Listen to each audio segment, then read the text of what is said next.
Hello प्यारे बच्चों, मैं doctor Bharatlal Meena, LBS government college Kotputli.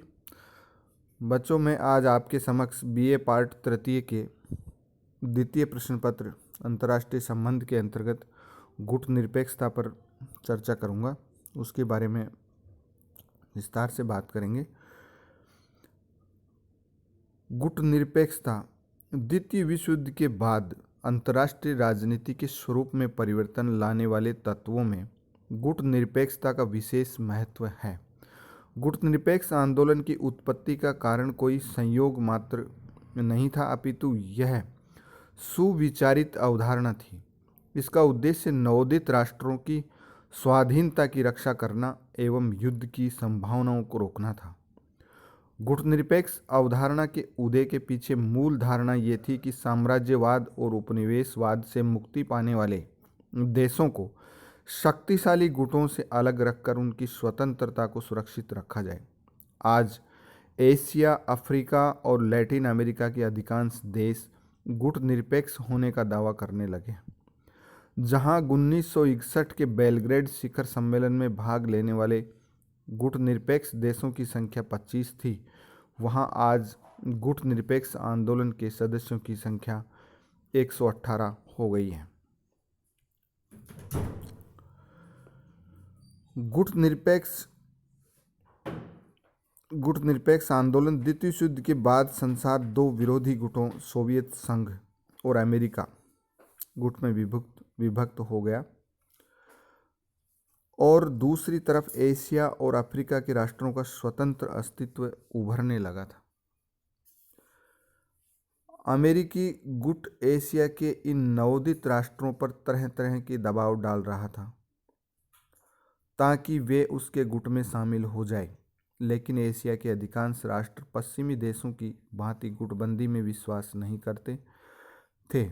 वे सोवियत साम्यवाद और अमेरिकी पूंजीवाद दोनों को अस्वीकार करते थे और अपने आप को किसी वाद के साथ संबद्ध नहीं करना चाहते थे, और उनका विश्वास था कि उनके प्रदेश तीसरी शक्ति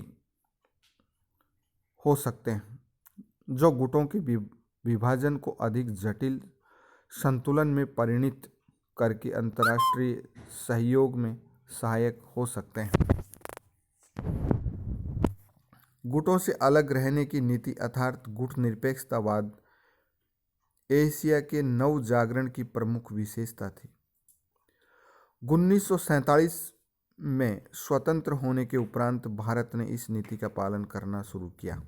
उसके बाद एशिया के अनेक देशों ने इस नीति में अपनी आस्था व्यक्त की। जैसे जैसे अफ्रीका के देश स्वतंत्र होते गए, वैसे वैसे उन्होंने भी इस नीति का अवलंबन करना शुरू किया।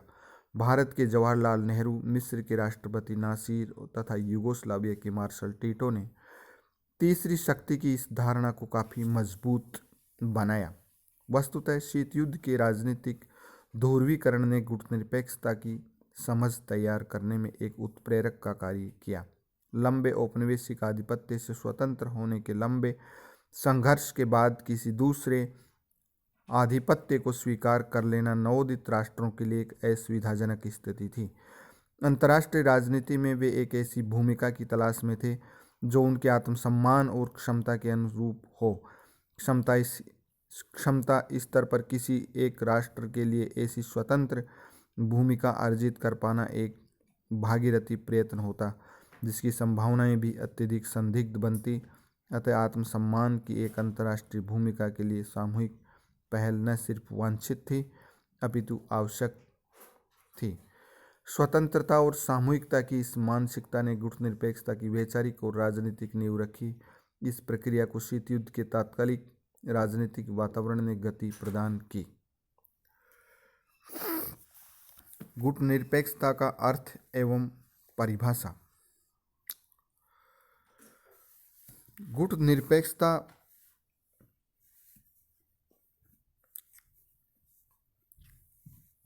वस्तुतः यह मैत्री संधियों तथा गुटों से बाहर रहने की नीति है।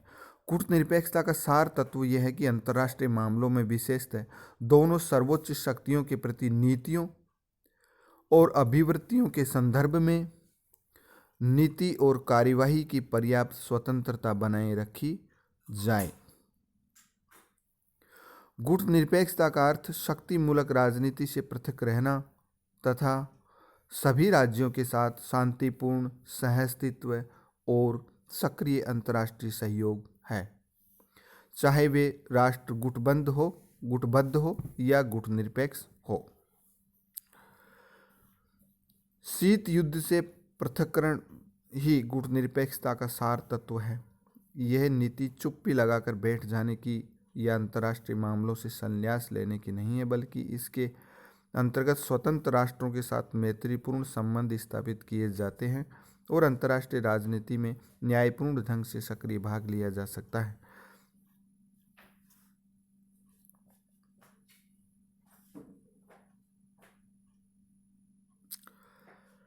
सन 1961 में गुटनिरपेक्षता के 3 कर्णधारों नेहरू, नासिर और टीटो ने 5 आधार स्वीकार किए। सदस्य देश स्वतंत्र नीति पर चलता हो, सदस्य देश उपनिवेशवाद का विरोध करता हो, सदस्य देश किसी सैनिक गुट का सदस्य न हो और सदस्य देश ने किसी बड़ी ताकत के साथ द्विपक्षीय समझौता न किया हो।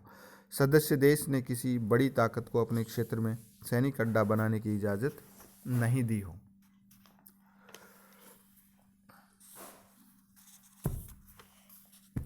अर्थात वे ही गुटनिरपेक्ष माने जा सकते हैं जो स्वतंत्र विदेश नीति का पालन करते हों, राष्ट्रीय स्वाधीनता आंदोलन का समर्थन करते हों, शक्ति या सैनिक गुटों के सदस्य न हों।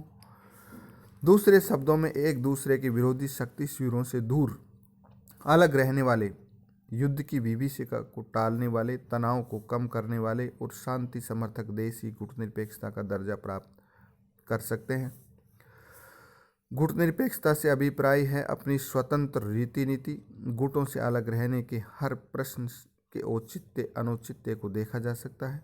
किसी एक गुट के साथ संबद्ध होकर उचित अनुचित का विचार किए बिना ही अंधानुकरण या समर्थन करना गुटनिरपेक्षता नहीं है।